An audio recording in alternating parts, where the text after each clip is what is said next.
రాగాల కన్నా కమ్మాగుంటయంట లేక లేక నేను ఫోను చేస్తే నువ్వు హల్లో అన్నవంటే బెల్లం బువ్వ కన్నా తీయగుంటదంట ఎన్నడూ నాడు ఫోను చేసి బాగున్నావన్నవంటే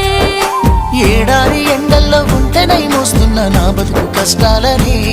పిల్ల వీసేయి వట్టాలని నల్లని సీకట్లో ఒకదాన్నే కూసున్న దిక్కులేని పచ్చినయ్యి బావా నువ్వెప్పుడొస్తావని ఏళ్ళైపోతుంది పిల్ల ఎన్నెలొచ్చింది మన బతుకులా ఏలైపోతుంది పిల్ల ఏలు వట్టంగా వస్తున్నాయా ఇన్నాళ్ళ ఎడబాటు ఎడవాసిపోతుందిలే ఈ సీనయ్య గుండున్నదే సినదానా నీ కోసము ఈ దూరాన్ని చెరుపుతూ తీరాల తెగిరింది అందా